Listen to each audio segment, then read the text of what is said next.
esse texto, ele parte de reflexões que eu não aprofundei no livro que publiquei recentemente, né, em Uma Década de Prosa. E aí eu senti a necessidade de falar um pouco mais sobre esse processo de precarização, e como havia estudado a produção pedagógica da professora Rosália Sandoval no trabalho de conclusão de curso, de graduação, e já havia escrito um livro sobre Maria, eu decidi interagir essas duas personagens em um texto específico. Eu sempre entendo os textos como registros das minhas memórias, né? Memórias de estudo. E aí foi um pouco com esse propósito que iniciei a escrita desse texto. Eu objetivo analisar os escritos da professora Sandoval e Maria Mariá, desvelando a precarização do trabalho docente em duas localidades de Alagoas, na capital, né, em Maceió, e em União dos Palmares, uma cidade do interior, porque essas mulheres, elas residiam em localidades distintas, né? E aí eu tento perceber como se dava esse processo de precarização nesses dois lugares e nesses dois tempos específicos. Sandoval atuava próxima à década de 30, né? Ela acompanha esse processo de fundação da ABE, de publicação do Manifesto dos Pioneiros da Educação Nova, e a Mariá, ela vai atuar de maneira mais profunda como jornalista na década de 50, que é justamente o período de publicação do segundo manifesto, que é o Manifesto dos Educadores. Aí eu trago sempre nos meus textos, coloco a epígrafe, porque a epígrafe faz parte também do meu estilo de escrita, né? Eu coloco reflexões iniciais na epígrafe e vou desenvolvendo essas reflexões no decorrer da produção, né, do texto acadêmico. Não vou fazer a leitura da epígrafe, porque não tem ninguém que não tenha lido o texto, só a Luciene, mas depois mostro a epígrafe. E aí, organizo esse texto em 3 momentos específicos, que vou intitular Um Precário Fazer-se Dual, Traços de Docência, Entre Mulheres, Trajetórias e Textos, e o último tópico seria Vestígios de um Progresso Desumanizante, né? Nesse texto em específico, eu estruturo, né, de uma forma diferente. Eu faço o primeiro tópico maior que os outros, e aí isso dá uma outra possibilidade de vivência leitora, né? Não sei se isso é muito bom, né? Às vezes os meus parágrafos são muito longos, e no primeiro tópico, especificamente, eu tento situar as personagens dialogando o que elas escreveram com o que acontecia na época e com o escrito de outras mulheres comuns que atuavam nesse período, né? Nesse recorte temporal analisado. No segundo tópico, eu vou fazer uma análise específica dos escritos das personagens, e depois eu trago elementos nesses escritos que podem ser apontados como precarizantes nessa tentativa de progresso, né? Eu dialogo no texto com alguns autores, né, que venho estudando já há um tempo. O Chartier, porque ele vai me ajudar a compreender como a materialidade do texto, ela representa uma forma de ser social, E como essa escrita, ela demonstra, no caso do meu texto, esse fazer-se, né? Esse processo de construir-se docente. Dialogo também com o dissertor, que vai me ajudar a perceber a própria operação historiográfica, né? Eu penso, o setor ele me ajuda metodologicamente, porque ele me ajuda a pensar as fontes, todo o processo de estruturação da, da escrita, né, a partir da leitura, as fontes, e o Ginsburg, que é um autor que eu venho estudando já há muito tempo, que vai me ajudar metodologicamente pelo paradigma indiciário, mas também vai me ajudar conceitualmente, porque o Ginsburg ele traz como elemento central da sua obra o cuidado com as mentalidades, né? E é justamente isso que eu estou estudando na, em todo esse processo de formação acadêmica.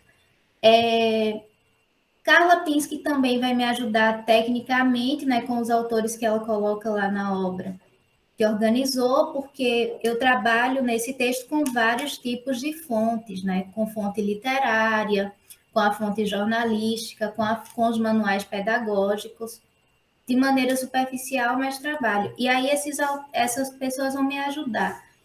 E para a compreensão do tempo, eu trago a Lilia Schwartz, né, com Eric Hobsbawm, todos os autores da sociologia, que fazem 5 minutos, viu, Beli? tá, que fazem uma leitura crítica do passado, né? O Saviani também, o meu próprio livro, porque é o único texto sobre Maria Maria, enfim, e vou estabelecendo diálogo utilizando esses autores. Trago também o Norberto Bobbio junto com o Gramsci, embora saiba que existe um confronto aí, né? Mas eu utilizo o Norberto Bobbio pontualmente para pensar o liberalismo. Nesse primeiro momento, eu vou falar rapidamente, tá? Por conta do tempo, mas vou fazer uma apresentação do tempo por meio do que as normalistas escreviam sobre Getúlio Vargas, né? Sobre a forma de se perceber a docência naquele momento.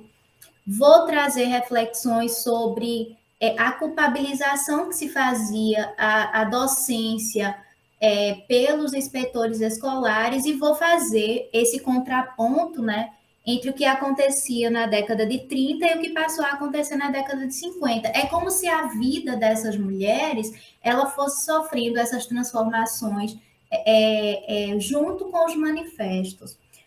Me parece que as mesmas reflexões que eram colocadas nos manifestos se apresentam na própria escrita feminina, na própria escrita dessas mulheres, o que pode parecer evidente, mas falamos de lugares e de situações e de formas de se viver a docência muito distintas, né?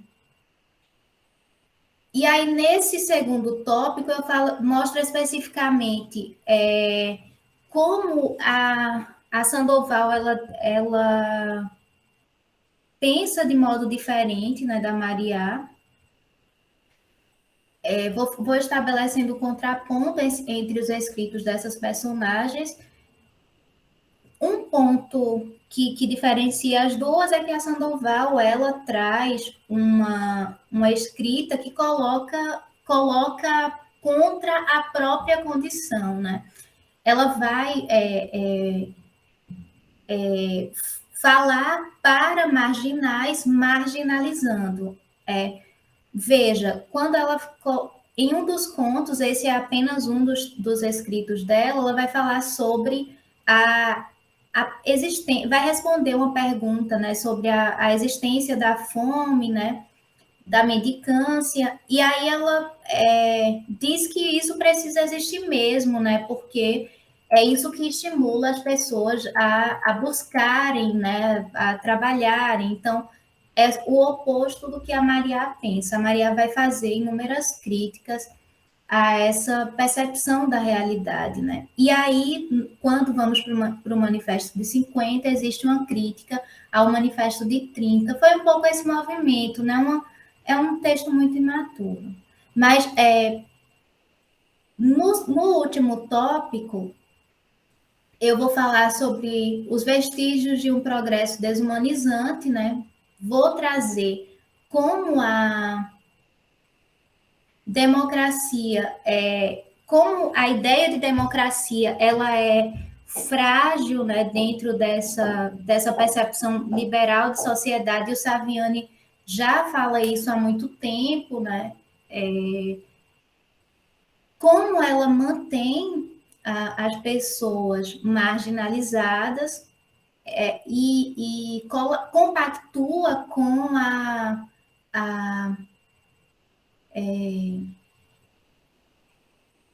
a formação dessas pessoas para a própria marginalização. Né? É o que acontece com a própria Rosália Sandoval, ela coloca-se contra a própria condição. Como essa ideia do liberalismo ela interfere negativamente na vida coletiva,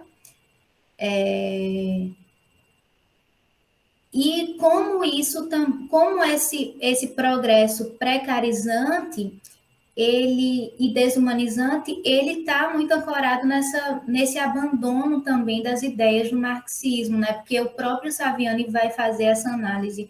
Ele diz que a partir de um momento, né, a escola nova, embora tenha parte dos seus seja composta por parte de intelectuais marxistas, mas eles não compactuam muitas vezes com o marxismo, né? As atitudes são completamente contrárias à ideia de sociedade que é defendida pelo marxismo. E aí vou fazer a leitura das considerações finais, que nem sempre são finais, né? Porque eu não estou finalizando as minhas reflexões, muito pelo contrário, estou apenas iniciando, e esse texto é apenas um fragmento da minha reflexão. Né? O texto mostrou que as formas de ser mulher e professora não eram alteradas apenas pelo tempo, mas pela organização de cada lugar, né? Porque eu analiso as formas de viver a docência, de pensar a docência na capital e no interior. As configurações dessa docência e da identidade feminina eram formuladas por meio de distintos marcadores sociais. Nessa ótica historiográfica, as partes, quando ditas minuciosamente, explicam mais claramente as totalidades. É a ideia do Ginsburg, né, que eu vou estar adotando nesse processo de construção científica.